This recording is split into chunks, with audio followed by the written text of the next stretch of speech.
नमस्कार, मैं आप सभी का सपनों से बुनी कहानियां की चतुर्थ कड़ी में हार्दिक स्वागत करता हूं।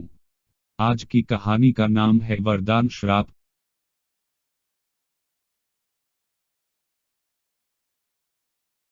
यह लेखक की काल्पनिक मौलिक रचना है। इस कहानी में सभी नाम, पात्र, व्यवसाय, स्थान और घटनाएं या तो लेखक की कल्पना की उपज हैं या काल्पनिक तरीके से उपयोग की गई हैं। वास्तविक व्यक्तियों, जीवित या मृत, या वास्तविक घटनाओं से कोई समानता विशुद्ध रूप से केवल एक संयोग होगा। चतुर्थ कहानी वरदान श्राप। शुक्ल पक्ष की चतुर्थी की रात्रि 10 बजे ब्रह्मानंद अपनी शयनशैया पर लिटता है और प्राचीन भारत के विश्वविद्यालयों का ध्यान करते हुए मंत्र जपने लगता है। थोड़ी देर में उसे नींद आ जाती है। वह नींद में एक सपना देखता है। जब वह जगता है तो सुबह के 4 बज रहे होते हैं। ब्रह्मानंद ने जैसा सोचा था वैसा कुछ हुआ नहीं, पर वह निराश हुए बिना समय मिलने पर लिखने बैठता है, पर सपने पर कोई कहानी नहीं बना पाता है। काफी समय बीतने के बाद वह सिर्फ सपने को लिखने का निर्णय लेता है। सपने की भूमिका: ब्रह्मांड में घूर्णन कर रहे अनगिनत पिंडों में से कभी किसी अज्ञात पिंड पर जीवन था। उस खगोलीय पिंड के निवासी आरंभ से सिर्फ एक ही धर्म को मानते हैं और सभी व्यवस्थाओं का पालन करते हैं, चाहे वह कितनी ही प्रतिकूल क्यों न हो।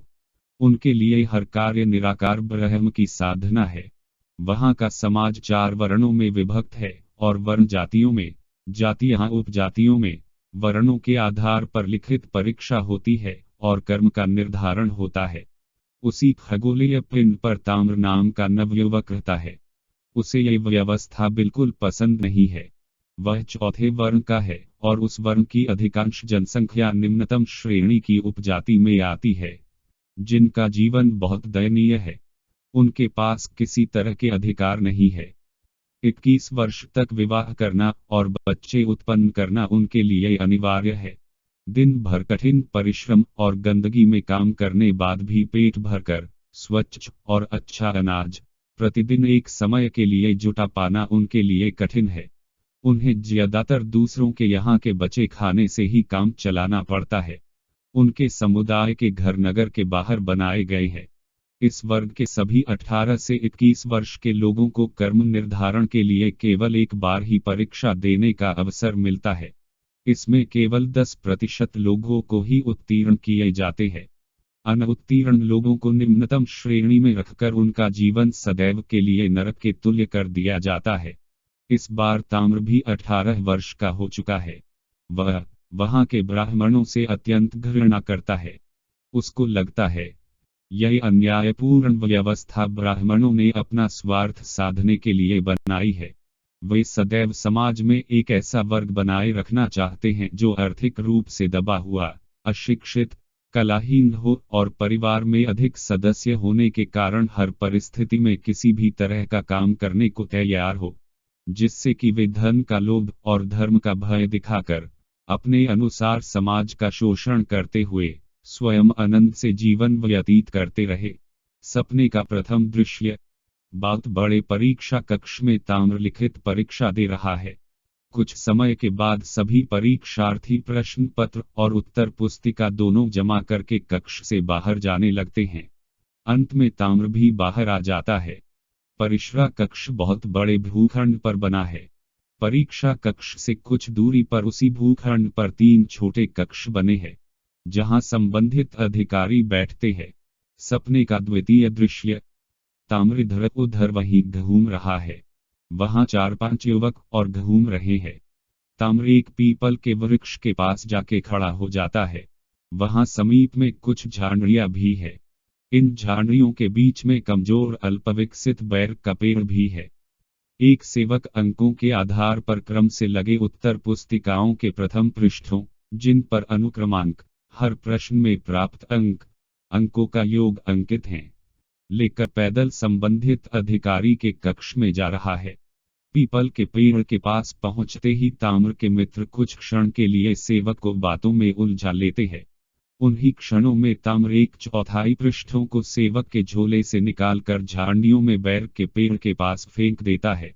सपने का तृतीय दृश्य। ताम्र के मित्र वहां से जा चुके हैं।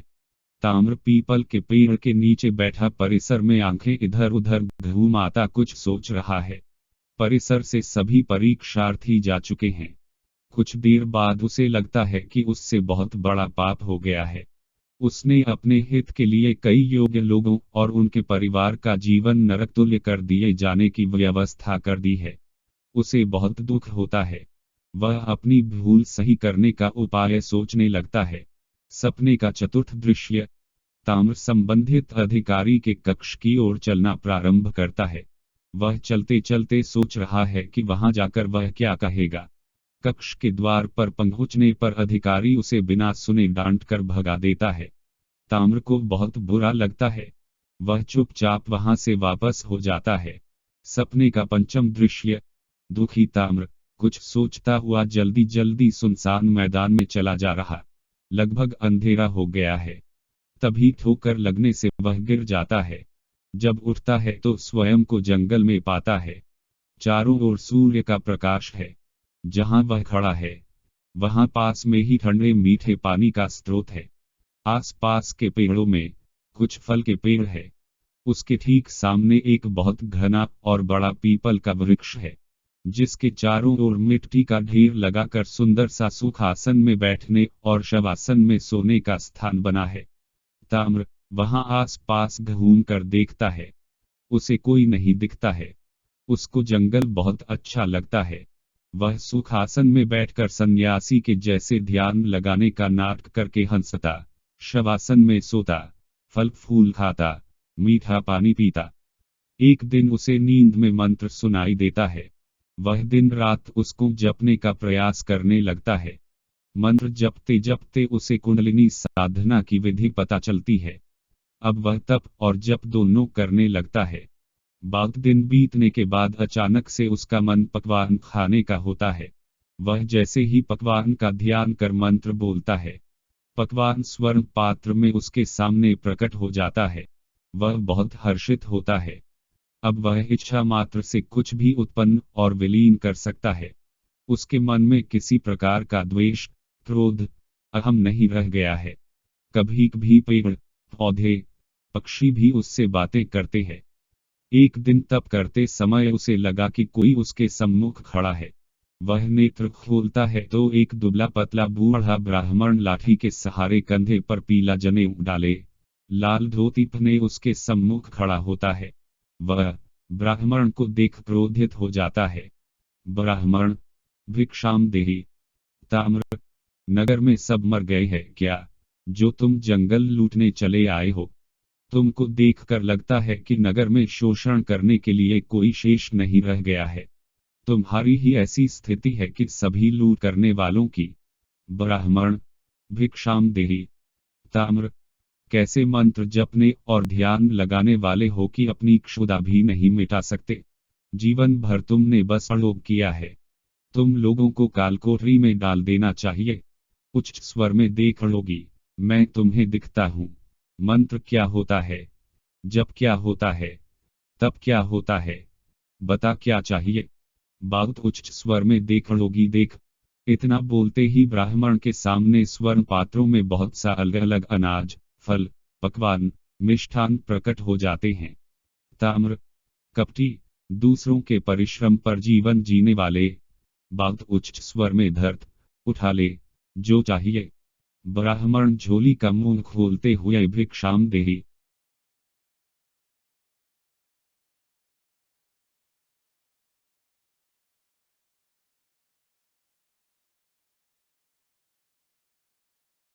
इस काल्पनिक कहानी को सुनने के लिए हम आप सभी को धन्यवाद करते हैं। हम आप सभी से अगली कड़ी में पुनः मिलेंगे एक नई कहानी के साथ। तब तक के लिए नमस्कार।